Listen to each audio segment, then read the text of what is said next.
It's officially that time of year again, my favorite time of year, when family and friends have time off to get together or even travel to visit their loved ones. It's a season of big holiday meals, gift giving, as well as many family and company parties. Everyone enjoys this time of year, no matter who you are or what your beliefs. However, the name of this entire season has become associated with the observance of one religion in particular. Obviously, two competing types of imagery associated with Christmas, that of the Nativity with Jesus in the manger, surrounded by his mother and the three wise men, in contrast to wreaths, bells, Yule log, candles, Santa Claus, and even the Christmas tree. As a child, I was always intrigued by the ritual of decorating the Christmas tree and what the tree itself stood for. My parents explained the Christmas tree was a tradition left over from earlier pagan cultures before they were absorbed into the Christian faith. But at the time, I had no idea how much of the Christmas holiday was of pagan origin. And interestingly, similar pagan imagery accompanies the next major Christian holiday as well.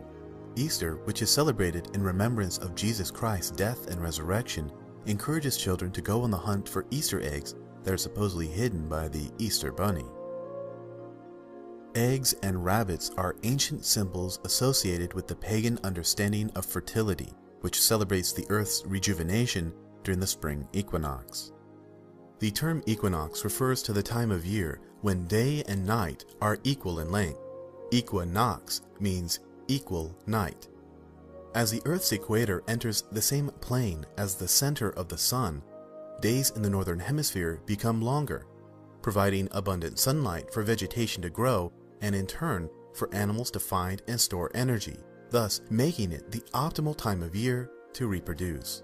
However, just as Christ's resurrection falls on the spring equinox, the celebration of his birth coincides with the winter solstice, the time of year when the Earth is tilted on its axis away from the sun, causing the southern hemisphere to experience the longer, hotter days of summer and the northern hemisphere to experience the shorter, colder days of winter. From the perspective of the northern hemisphere, as the planet tilts backward on its axis, the sun appears to be progressively moving further south. That is, until December 22nd, when the Earth reaches its maximum angular range. From December 22nd to the 25th, the Earth holds this position, and then it begins to once again tilt forward, commencing the 6-month journey toward the summer solstice. The 3-day period at the end of the Earth's maximum range of tilt is marked by the sun's appearance of being in a fixed position in the sky. Thus, the term solstice comes from the Latin word meaning sun stands still. As the superstitious pagans observed the sun gradually moving south and the days growing shorter and colder, they believed the sun was departing forever. Therefore, to encourage the sun's return north, the sun gods were worshipped with elaborate rituals and ceremonies, which included the building of great bonfires, as well as decorating evergreen plants such as holly, ivy, and mistletoe. As the winter solstice approached, the sun's movement southward slowed down until it appeared to stop in the sky. Believing the sun god had responded to their prayers and ceremonies, there was a period of unrestrained rejoicing, drinking, and gluttonous feasting as the pagans observed the sun to once again move northward, and a week or so later they were able to determine that the days were indeed growing longer.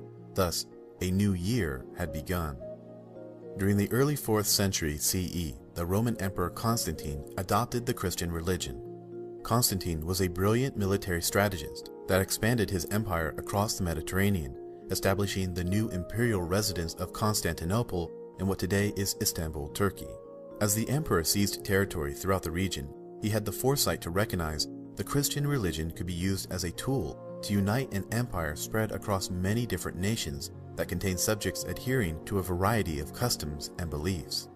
Therefore, a concerted effort was made to incorporate pagan traditions within the Christian faith by reclassifying pagan holidays as Christian holy days. However, many centuries before anyone even heard the name Jesus Christ, December 25th was the birthday of the gods, the time of year when the days began to lengthen and man was blessed with the regeneration of nature. In the ancient Babylonian world, festivals were held on December 25th to commemorate the victory of the sun.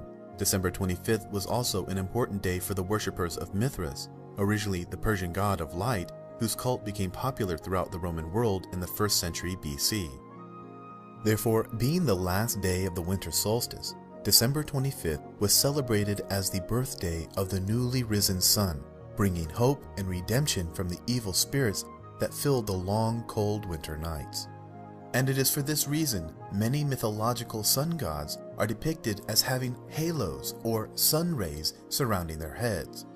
For example, Utu, the Sumerian sun god; Horus, the Egyptian god of the sun, moon, and sky; Mithras, the Persian god of light; and Helios, the Greek god of the sun. In the year 321 CE, Constantine instructed that Christians and non-Christians should be united in observing the Venerable Day of the Sun, in reference to Sol Invictus, the official sun god of the latter Roman Empire. Therefore, Jesus Christ was presented as the Sun of Righteousness, effectively replacing the Roman sun god. But for you who revere my name, the Sun of Righteousness will rise with healing in its rays, and you will go out and frolic like well-fed calves.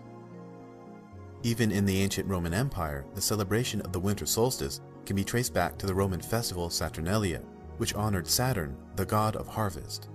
In order to make Christianity more palatable to the nations conquered by Rome, the Church simply reinterpreted the pagan symbols, customs, and traditions of Saturnalia into a version more compatible with Christianity.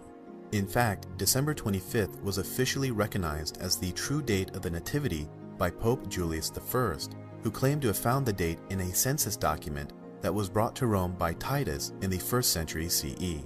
Therefore, the festival of Saturnalia and the birthday of Mithras could be conveniently celebrated alongside the Nativity of Christ. The pagans flocked to the Catholic places of worship, for they were still able to acknowledge their deities, but only under the guise of different names. But it did not matter to the subjects of the Roman Empire whether they worshipped their gods under the names of the Virgin Isis and her godchild Horus, or under their new names of the Virgin Mary and the Christ child Jesus. In addition to manipulating the imagery of the Nativity, the Roman Catholic Church sought to incorporate other pagan symbols into the Christmas celebration, which have been carried down throughout the centuries until present day. The early pagans idolized evergreen plants because of their ability to remain green throughout the winter season when most other forms of vegetation are dormant. Thus, the evergreen is a symbol of immortality, fertility, and sexual potency, which are often brought into the home and set up as idols. Wreaths are also made of evergreens. However, their round shape represents the sun. Hence, the round wreath stands for an eternal, self-renewing sun. Because pagan symbolism was so closely associated with evergreen plants, the early Christian church initially tried to prevent their display. However, just as it Christianized other pagan traditions, the church eventually found a way to project its own symbolic meanings on the use of evergreens. For example, the sharp pointed leaves of holly came to represent Christ's crown of thorns, and the red berries, his blood. Originally, the concept of Santa Claus came from the pagan Egyptian god Bes, a dwarf-like figure that was the protector of little children and mothers in labor. Like many Egyptian gods, the worship of Bes was exported overseas, most notably in the cult of Saint Bessus in northern Italy in the 3rd century CE. A century later, Saint Nicholas was the Catholic bishop of Myra in Asia Minor, who was well known for giving treats to little children. The red suit comes from the fact that Catholic bishops and cardinals in Italy wear red. Santa Claus is also known as Kris Kringle, a corruption of the German Christkindl, or Christ child. Santa Claus is an obvious substitution for God. He is routinely given supernatural powers and divine attributes which only God is supposed to have. Santa is made out to be omniscient. Johnny, naughty. Gary, nice. Veronica, very nice. In your dreams, Playboy. Hmm? He is made out to be omnipresent. On one night of the year, he visits all the good children in the world and leaves them gifts, apparently being everywhere at the same time.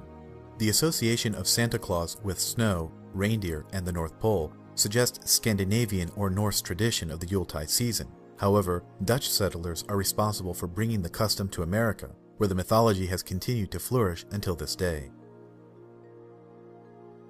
There are many Christmas customs that have their origins in pagan traditions being practiced long before anyone had even heard the name Jesus Christ, such as the eating of Christmas ham, the hanging of stockings, kissing under the mistletoe, giving of gifts, burning of the Yule log, and the lighting of candles.